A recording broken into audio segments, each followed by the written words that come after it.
உறவுகளுக்கு வணக்கம். இன்றைக்கி நம்மளுடைய கேப்சி ஃபுட் சேனலில் நம்ம பார்க்க போகிற சமையல் வந்து ஆனியன் மசாலா. இந்த ஆனியன் மசாலா ரொம்ப சுவையாக இருக்கக்கூடியது. இது எப்படி செய்யலாங்கிறத பார்க்கலாம். அதுக்கு முன்னாடி புதுசாக பார்க்குறவங்க நம்ம சேனலை சப்ஸ்கிரைப் பண்ணுங்கள், லைக் பண்ணுங்கள், ஷேர் பண்ணுங்கள். உங்கள் ஃப்ரெண்ட்ஸுக்கிட்டையும் நம்ம சேனலை பற்றி சொல்லுங்கள். தொடர்ந்து நமக்கு ஆதரவு கொடுங்க. வாங்க இந்த ஆனியன் மசாலா எப்படி செய்யலாங்கிறத பார்க்கலாம். பாத்திரம் சூடாயிடுச்சு. நம்ம அதில் எண்ணெய் ஊற்ற போகிறோம். அதுக்கு முன்னாடி இந்த ஆனியன் மசாலாவுக்கு தேவையான பொருட்களை பார்த்துடலாம். ஆனியன் மசாலாவுக்கு தேவையான பொருட்கள்: வெங்காயம் 1/4 கிலோ நான் இந்த மாதிரி வெட்டி வச்சுருக்கேன். இதை லேயராக கூட எடுத்துக்கலாம். அது பாருங்க. ஒரு வெங்காயத்தை இந்த மாதிரி பொடிசாகவும் நறுக்கி வச்சுருக்கேன். 2 தக்காளி நல்லா மையாக அரைச்சி வச்சுருக்கேன். 100 கிராம் தயிர். இது வந்து நீங்கள் முந்திரி பேஸ்ட்டு கூட போடலாம். 1/2 ஸ்பூன் தனி மிளகாய்த்தூள், 1/2 ஸ்பூன் மல்லித்தூள், 1/4 ஸ்பூன் கரம் மசாலா தூள், ஒரு சின்ன பட்டை, ஒரு இலை, 3 கிராம்பு, தேவையான அளவுக்கு எண்ணெய், மல்லி இலை கொஞ்சம், தேவையான அளவுக்கு உப்பு. மறுபடியும் பார்க்கலாம். வெங்காயம் 2 சைஸாக வெட்டியிருக்கு. பட்டை, இலை, கிராம்பு, கரம் மசாலா, மிளகாய்த்தூள், மல்லித்தூள், தயிர், தக்காளி அரைச்சது, எண்ணெய், உப்பு, மல்லி இலை. கொஞ்சமாக எண்ணெய் ஊற்றிக்கிறோம்.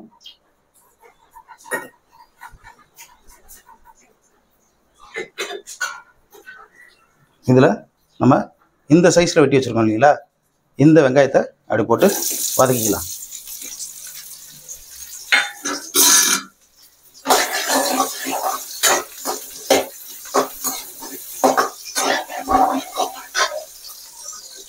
இந்த வெங்காயம்லாம் கண்ணாடி பக்குவத்துக்கு வந்துட்டு இதை நம்ம வேற ஒரு பாத்திரத்துக்கு மாற்றிக்கலாம். இதில் கொஞ்சம் நம்ம எண்ணெய் ஊற்றிருக்கோம். இதில் இந்த பட்டை, கிராம்பு எல்லாம் போட்டுக்கலாம்.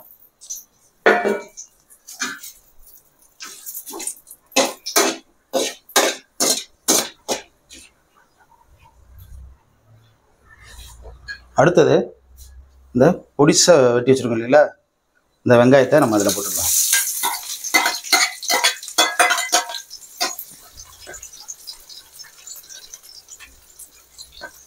இதை நல்லா வதக்கணும்.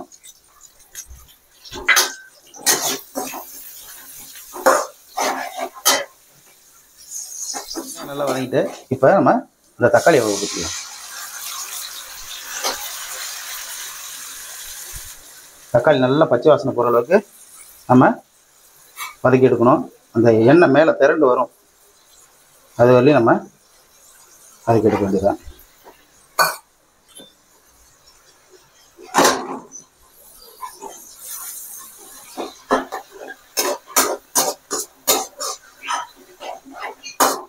உங்களுக்கு இந்த மசாலா அதிகமாக வரணும்னா தக்காளியை இன்னும் நீங்கள் கூடுதலாக சேர்த்துங்க.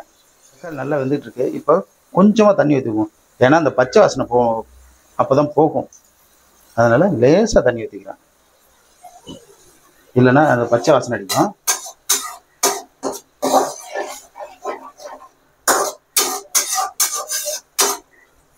எண்ணெய்லாம் நல்லா மேலே திரண்டு வந்துட்டு இப்போ இந்த மிளகாத்தூளை நம்ம போட்டுக்கலாம்.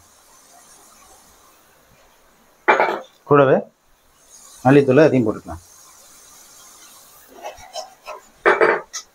இந்த கரம் மசாலா அதையும் போட்டுக்கலாம்.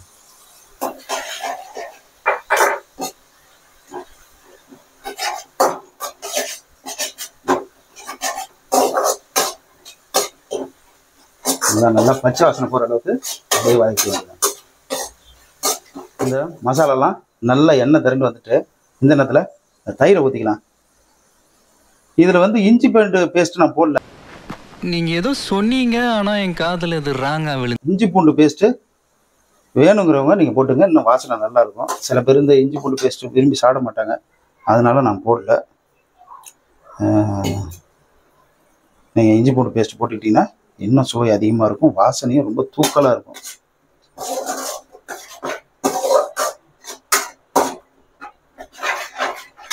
நம்ம இப்போ உப்பு போட்டுக்கலாம்.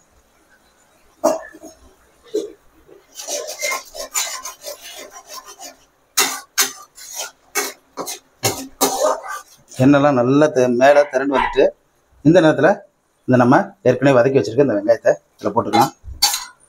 நீங்கள் இன்னும் சுவை அதிகமாக வேணும்னா முந்திரி பேஸ்ட் போட்டுக்கலாம், அது ரொம்ப சுவையாக ஜாஸ்தியாக இருக்கும்.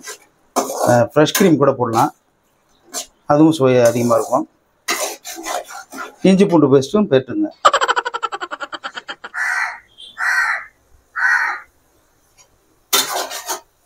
நல்லா எண்ணெய்லாம் திரண்டு வந்துட்டு இப்போ மல்லி இலையை போட்டு நம்ம ஒரு கிளறி விடலாம்.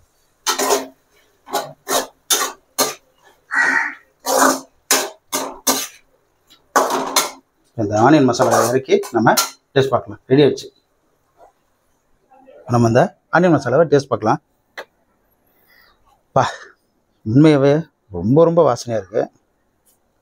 வேறு எப்படி இருக்குது பாருங்க, இந்த எண்ணெய்லாம் அப்படியே பிரிஞ்சு ஓடுது.